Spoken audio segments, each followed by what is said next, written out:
नमस्कार दोस्तों, welcome to content hub. PM Modi पहले भारतीय प्रधानमंत्री है जो यूक्रेन विजिट करेंगे since its diplomatic ties with Ukraine in 1992। जी हाँ, आपने सही सुना, first time in last 30 years. पहले जाएंगे पोलैंड, फिर वहाँ से कहा जा रहा है लगभग 10 आवर का ट्रेन जर्नी है टू यूक्रेन।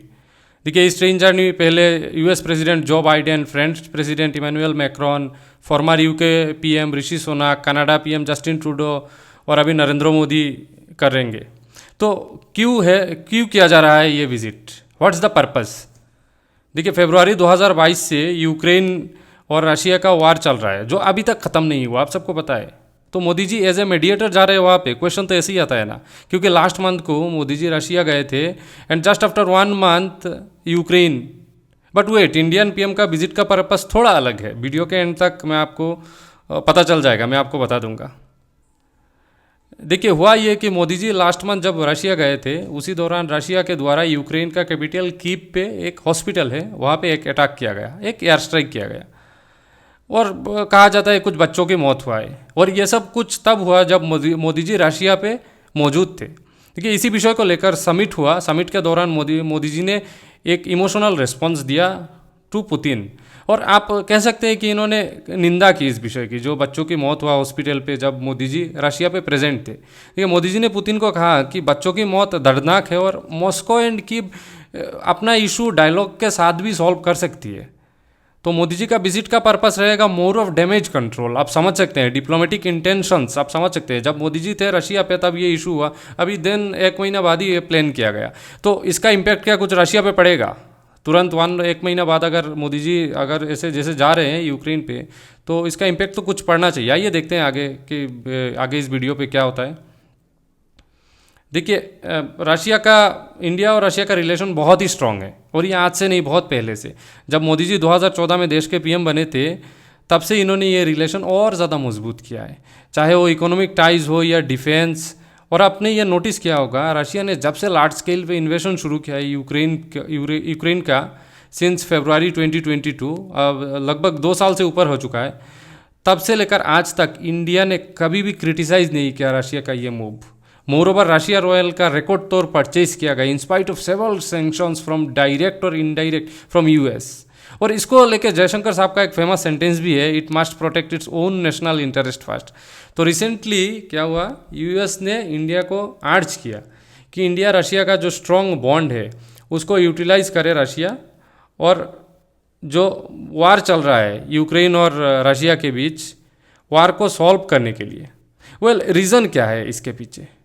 इंडिया रशिया का historical ties as on date बहुत ही कम देशों के साथ है, लेकिन वो उन कम देशों में एक इंडिया भी है। तो आप समझ सकते हैं इंडिया और रशिया का टाइज कितना मजबूत है। देखिए, बैलेंसिंग चाइना, ये भी एक इम्पॉर्टेंट फैक्टर है मुझे लगता है। देखिए, इंडिया को रशिया के साथ एंगेज करके चाइना का जो ग्रोइंग इन्फ्लुएंस है, जो स्पेशली एशिया पे, आप कहा जा सकता है कुछ हद तक वर्ल्ड लेवल पे जो ग्रोइंग इन्फ्लुएंस है, उसको बैलेंस किया जा सकता है, उसको काउंटर किया जा सकता है। एक तरफ अगर इंडिया और रशिया एक साथ मिलकर ग्रो करे, दूसरी तरफ अगर चाइना का जो ग्रोइंग इन्फ्लुएंस है उसको काउंटर किया जा सकता है। और ये अल्टीमेटली यूएस के इंटरेस्ट पे है। एक दूसरे को काउंटर करेंगे, यूएस दूर से देखता रहेगा, वो अपना इंटरेस्ट देखता है हर चीज़ में और इंटरेस्ट के साथ अलाइंड है। और आखिरकार it is an issue of global stability and counter acting western pressure. देखिए, पीएम मोदी की इसी विजिट पे मेन डिस्कशन पॉइंट्स कुछ और रहेगा institute of mediating Russia Ukraine वार, जैसे मैंने आपको पहले बताया। और लोग देख सकते हैं कि हिंदुस्तान टाइम्स का जो ये आर्टिकल है, आप देखिए यहाँ पे क्लियरली मेंशन किया गया, India may not directly mediate between Russia and Ukraine but likely to pass message. हाँ जी हाँ, ये कर सकता है, एक मैसेज ज़रूर पास कर सकता है। और सोर्सेस के द्वारा ये कन्फर्म भी किया गया है कि मोदी जी कोई रशिया यूक्रेन वार सॉल्व करने नहीं जा रहे, बट हाँ मैसेज पास करने ज़रूर जा रहे हैं कि डायलॉग के द्वारा आप लोग जो भी इशू है उसको सॉल्व करें।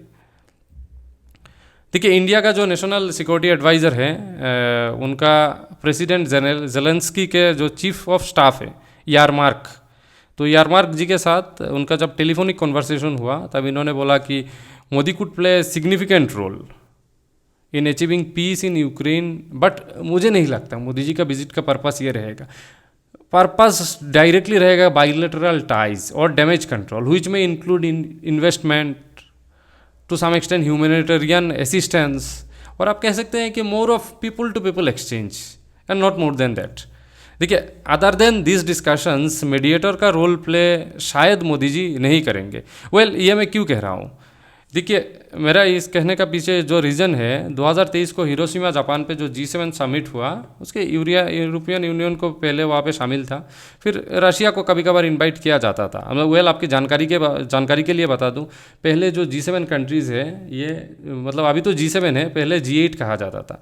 2014 पे जब रशिया ने क्रीमिया को इन्वेट किया था, तब रशिया को निकाल दिया गया था। हालांकि रशिया जब 1997 को G7 ग्रुप ज्वाइन किया था, तब वो G8 कहलाता था, और 2014 पे रशिया को निकाल दिया गया, तब से फिर से ये G7 बन गए। तो ये है ओवरऑल इशू। तो अगर दोनों कंट्री, रशिया और यूक्रेन, एक जगह पे मिलेंगे नहीं, दोनों कंट्रीज़ के लीडर, तो इशू सॉल्व कैसे होगा? तो लिखिएगा कमेंट सेक्शन में इसके बारे में आपको क्या लगता है। इसी नोट के साथ इस वीडियो को करते हैं ख़त्म। Thanks for watching the video. जय हिंद, जय भारत।